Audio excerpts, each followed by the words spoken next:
মোহাম্মদ ইউনূসের প্রস্থানটি কোন প্রক্রিয়ায় হবে, এই প্রসঙ্গটি নিয়ে এই মুহূর্তে কথা বলবো। ভিডিওটি খুব লম্বা হবে না, শর্ট ভিডিও হবে। আমাকে অনেকেই জিজ্ঞেস করেন যে মোহাম্মদ ইউনূসের পতন কিংবা প্রস্থান কিভাবে হবে। যদি মোহাম্মদ ইউনূস নির্বাচনের আগেই বিদায় নেন বা নির্বাচন না করতে পারেন, তাহলে মোহাম্মদ ইউনূস কিভাবে যাবেন? এখন তো ক্ষমতায় আছেন, এই ক্ষমতা থেকে চলে যাবেন কিভাবে? অনেকে বলেন যে আবার কি একটা গণ অভ্যুত্থান হবে, গণ আন্দোলন হবে।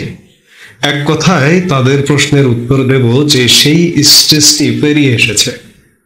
এখন আর গণ আন্দোলন বা গণ অভ্যুত্থানের প্রয়োজন নেই।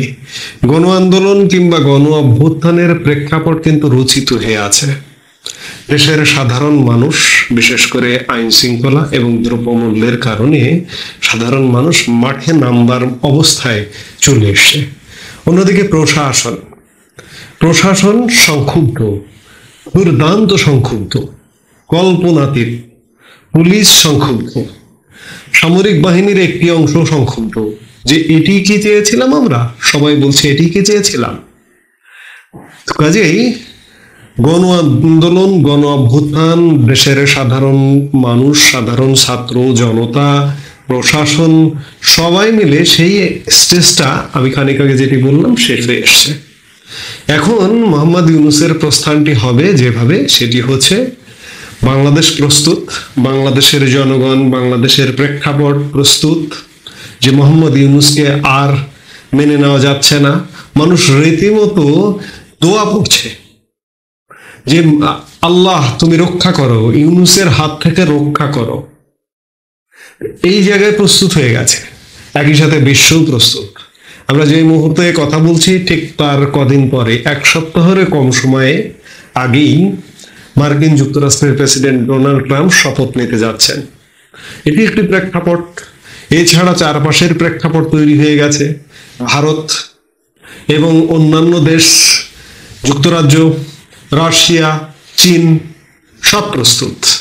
এই সব যখন প্রস্তুত, তখন ভারত এবং মার্কিন যুক্তরাষ্ট্রের পক্ষ থেকে বাংলাদেশ সামরিক বাহিনী, যেহেতু বাংলাদেশের এখন পর্যন্ত একটা নিয়ন্ত্রক, হর্তাকর্তা, সেই জায়গা থেকে সামরিক বাহিনীর উপরেই নির্দেশটা আসবে বা চাপটা আসবে যে এই যে তোমরা যে একটি সরকার গঠন করে দিয়েছ, বা সেনাপ্রধান তুমি যে সরকারটি গঠন করে দিয়েছ, এটিকে বিদায় করতে হবে।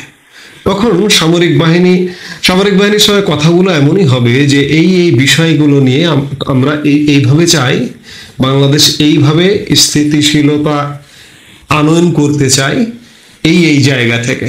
তখন স্বাভাবিকভাবে সামরিক বাহিনীও চিন্তা করবে যে বাংলাদেশ স্থিতিশীল দরকার।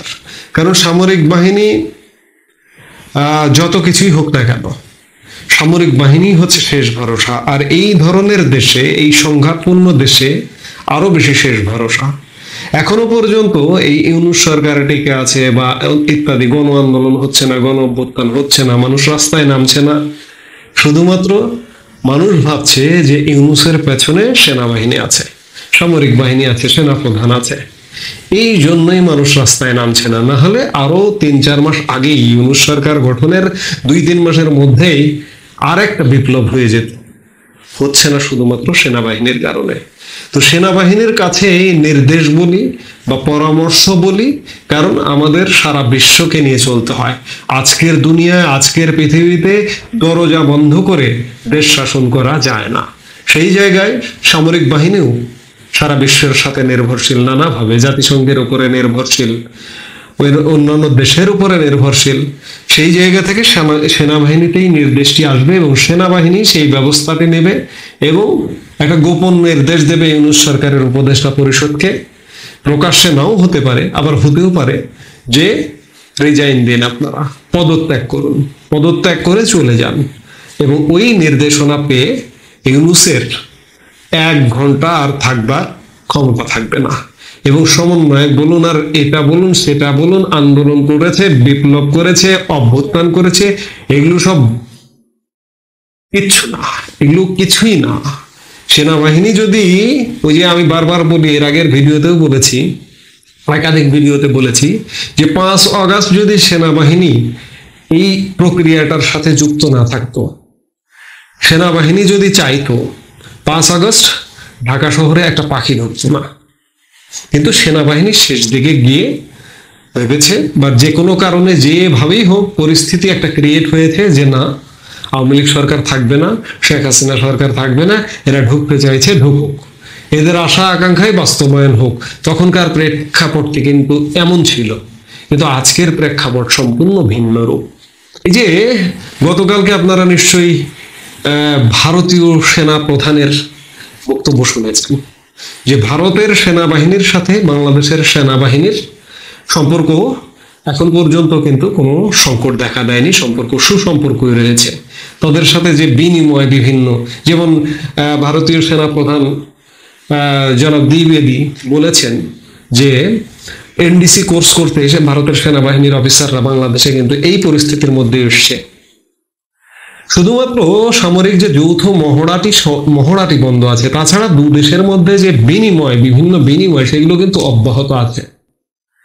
সেই জায়গায় আমাদের সেনাবাহিনীর সাথে ভারতের সেনাবাহিনীরও সুসম্পর্ক আছে, না থাকবার কোনো কারণ নেই। তো যেটি বলছিলাম, যে আলাপটি দিয়ে শুরু করেছি, যে মোহাম্মদ ইউনূসের পতনটা ঘটবে একদম নীরব। হঠাৎ করে একদিন শুনবেন যে মোহাম্মদ ইউনূস উপদেষ্টা পরিষদ রিজাইন দিয়ে চলে যাচ্ছে। কিন্তু প্রশ্ন হচ্ছে, এই যে গত 6 মাসে দেশের যে ক্ষতি করলো এই উপদেষ্টা পরিষদ সমন্বয়কদের নিয়ে, এদের বিচারটি হবে কিনা, কিংবা এদেরকে সেফ এক্সিট দেওয়া হবে কিনা। সেফ এক্সিটের একটা প্রশ্ন এসেছিল মার্কিন যুক্তরাষ্ট্রের পক্ষ থেকে, ভারতের কাছে প্রস্তাব, সেটি নিয়ে নানা কথা আছে। কিন্তু আমি এখন পর্যন্ত সন্দিহান যে ইউনূস সেফ এক্সিট পাবে কিনা, প্যারিসে গিয়ে নিরাপদ জীবনযাপন করতে পারবে কিনা, কিংবা উপদেষ্টা পরিষদের সদস্যরাও নিরাপদ জীবনযাপন করতে পারবে কিনা, কারণ তাদের হাত দিয়ে ইতিমধ্যে রাষ্ট্রদ্রোহিতার মতো ঘটনা ঘটে গেছে। তো সেই জায়গায় সেটি কি হবে বলা কঠিন। তো ইউনূস সরকারের বিদায়টি হবে, পতনটি হবে অত্যন্ত কোন রকম আন্দোলন সংগ্রাম না, নীরবে হঠাৎ একদিন শুনবেন যে উপদেষ্টা পরিষদ মোহাম্মদ ইউনূস পদত্যাগ করে চলে যাচ্ছেন, এবং আরেকটি সরকার গঠনের আয়োজন হবে। এবং সেটি প্রত্যাশা করছি, আমি একাধিক বক্তব্যে বলেছি, যে তত্ত্বাবধায়ক সরকার, আমাদের সংবিধানে যে তত্ত্বাবধায়ক সরকারের ব্যবস্থাটি ছিল সেই সরকারটি, এবং সেই সরকারটি সংবিধানে যেভাবে বলা আছে সেইভাবে হবে।